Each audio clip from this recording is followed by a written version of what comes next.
So you bought yourself a DJI drone and it came with an N2 or N3, and you've been a little bit miffed that there's been no simulator for it like there is for the RC2. Well, you're in luck. There is now a simulator on your phone. I won't go through the process of installing it because if you've got a drone, I'm pretty certain you're able to install the DJI Simulator. It's very simple to find. I have it in the top-down shot. DJI Simulator. In fact, I'll show it in the apps page. I'm not going to go through the process of installing it. I'm pretty certain you've got that covered. So then we'll go into Immersive Flight. Now, I haven't downloaded any of these maps yet. 3D reconstruction, that's interesting. Let's go to the monastery. Got to download that. Hopefully it won't take too long. And whilst that's downloading, if you just bought the DJI Neo 2, there's also a bit up here about 3 tips that I've got for you as a brand new user. All right, so that's loaded up. Let's go fly. Also waiting for that to load. So we've chosen that. So obviously we can place the drone anywhere we want. Can put it on top of this car maybe. There we go. Place the drone. Now you can change the view, unlike real life where you can go inside and outside the aircraft. This is a view. That's not a very good spot. Now what should take off. Obviously you can do that. I'll go back to the other view though. Switch view. So as you can see, I just did that or that. That is one way to take off. Most people will just obviously hit that button. And I've already initiated the takeoff, so we'll put land again. Take off. Off we go. Home point updated. This is exactly the same as if you were flying the aircraft for real. So everything works exactly the same. You can change the settings. So if you've got focus track enabled, you can just swipe the screen and then you got spotlight and circle. So let's do a circle. And it'll it'll do hazard avoidance. Now, one of the other things too is this defaults, I think, to a lower level of graphics. So what I'm going to do, I'm going to exit and then go to the graphic settings, which is in performance or image quality. I've got an iPhone, so I'm going to put it onto image quality. Go back to Immersive Flight, go back to the monastery, and let's go back to that. Okay, let's put the aircraft over here again. You can put it wherever you want. You can just do it there. Let's take off. Okay. So now cinema mode works as cinema mode. Sports mode works as sports mode. You can see up here that it's telling you that that red is telling you that there's no obstacle avoidance. You can't click on it, but you can change it in the settings here. So what we'll do is we'll start off with brake and then fly towards this building. So you can see that it works exactly the same way as outdoors. All right, so you literally can't fly into it. I'll turn it to the side and try and fly to the right. Try and fly backwards. So as you can see, it just won't let you fly into things, which is what you want in a simulator. So the great thing is, having this is, if you're a brand new user, you can practice what the functions are. So at the moment, if I press return to home, you can do return to home on land or update the home point. So if you update the home point, you can either choose the aircraft or the controller. So I can actually move the controller around on this simulator, I think. If I do controller, press controller. No. Okay. Controller. Okay. Up. But I could change the controller. There we go. So we can change the controller and then move it around as if we were in real life. So say if I walked over to this car park over here. So that's done. Whoops, do that again. Move to this car park over here. So press OK. So now it's returned. So if I do return to home now, you'll see it's going over to this spot.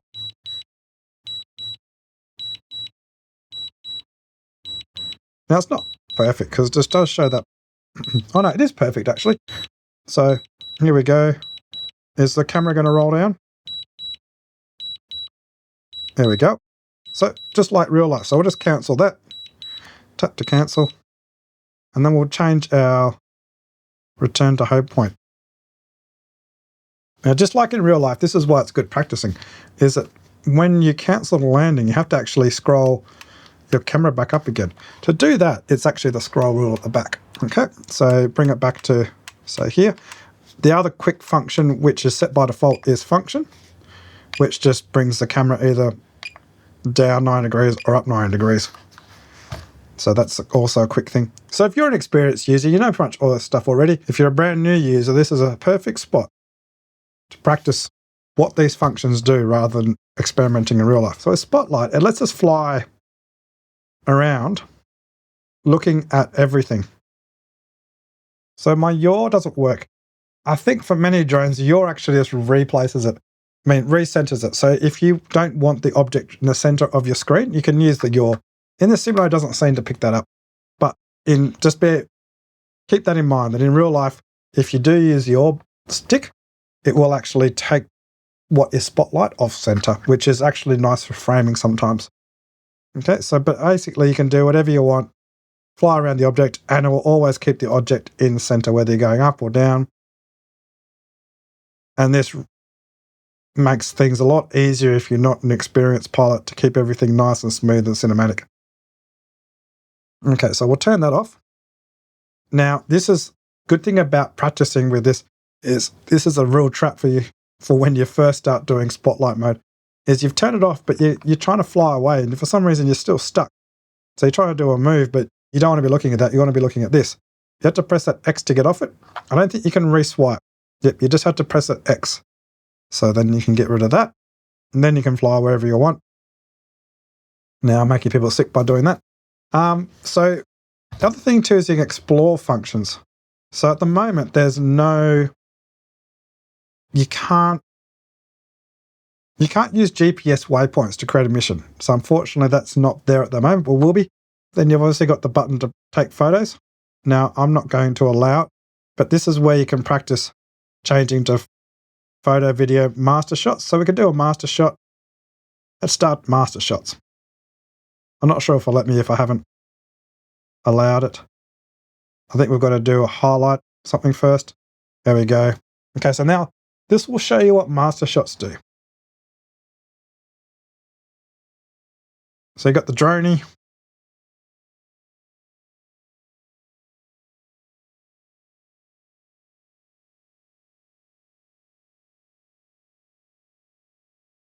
Circle fire.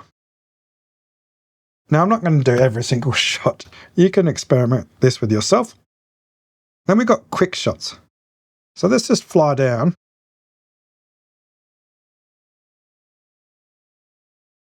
Let's just get there fast. We don't have to worry about crashing our drone. We'll do a Helix for this. Okay, you've got to select it, select start, and away we go.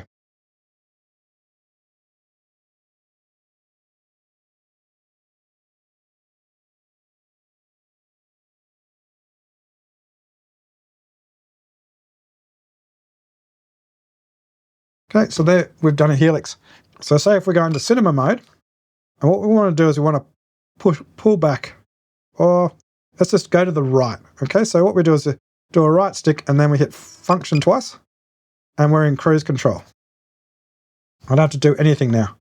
I can bring it back, but as soon as I let go of the stick, it'll go into that. So the great thing is what I can do is I can actually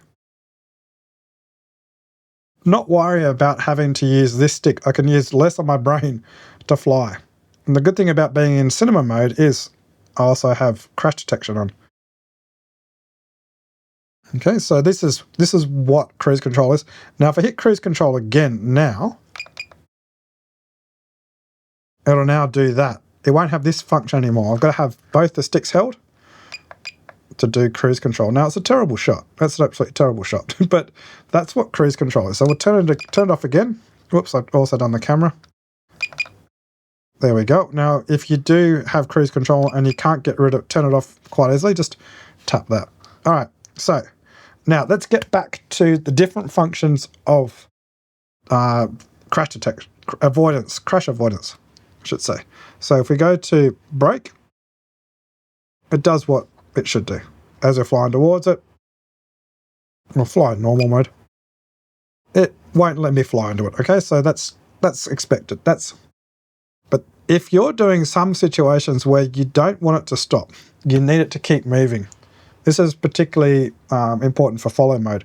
But if you're doing it here, you see it will steer around. For a Neo 2, you've also got a nifty feature, which means that it will try and steer as close as it can to the object. So no matter what I do, I can't crash into it, and it decides, okay, I'm going to go over the top.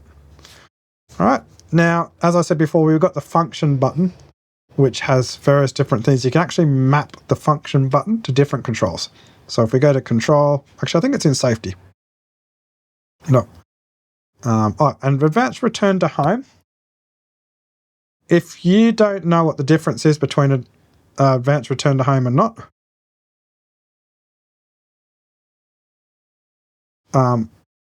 this is actually a good way to practice it. And then you can also change everything. So before I go into the function button, you can change everything in here. So you got return to home, land, and hover. So return to home is great unless you're moving, especially if you're moving in a boat. If you're using a drone on a boat and you have signal loss set to return to home, that's the worst idea, because the place you were is no longer where you are now, and it's very much water. So if you're using a DJI drone over water, set it to land, and return to home is definitely a recipe for disaster. Set it to hover. That way, if you do lose signal, you have a chance to turn around and come back before the battery runs out and before it lands in the water. Otherwise, the best setting to have, obviously, is return to home.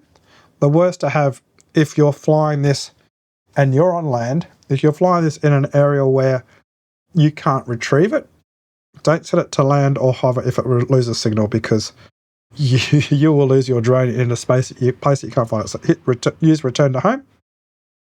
All right, so I was talking about stick assigning. So you can do function key, can go to either cruise control or gimbal recenter.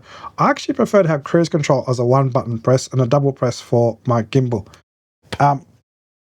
So don't worry about if you think you might get this wrong now, because same thing with changing your expo. And if you don't know what expo is, this is a perfect time to experiment with it. Basically, you can change all of these settings in this controller now, and it won't affect your aircraft settings. So even if you make things stupid, when you go to fly your aircraft, it will not be these settings. So this is a perfect time to experiment. So expo especially, because when you're trying to fly smoothly, expo settings is a fantastic way to try and smooth it out. So one of the things I don't like is the fact that my yaw is extremely, like if I'm trying to do a nice smooth circle of something and I've got yaw on, what will happen is if I put it up, let's go back to the default. Where's the default? How do I get back to default?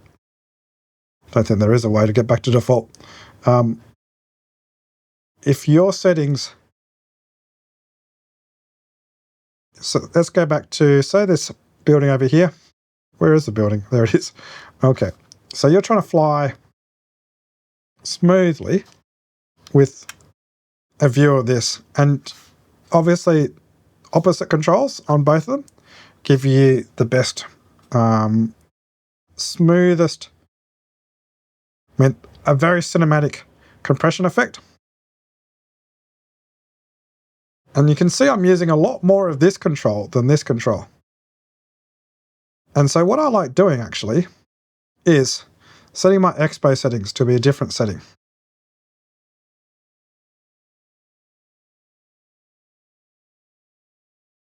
Where's my expo? So we're bringing that right down. Okay, this is obviously not the ideal control, but we bring that out. And this way you haven't got any jerky movements. Now, I'm not going to do a deep dive into expo settings. This is something you can experiment. Same with the settings for the controls. And same thing with the focus track. These are all the things that you can go through, and there's plenty of other videos on YouTube that will explain everything in deep detail about what each function does. But today, I'm just telling you that you've got now a simulator on the N2 and the N3 for when the days are absolutely pouring down with rain and you can't take your drone out.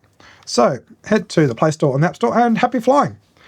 I'm going to go and charge my batteries.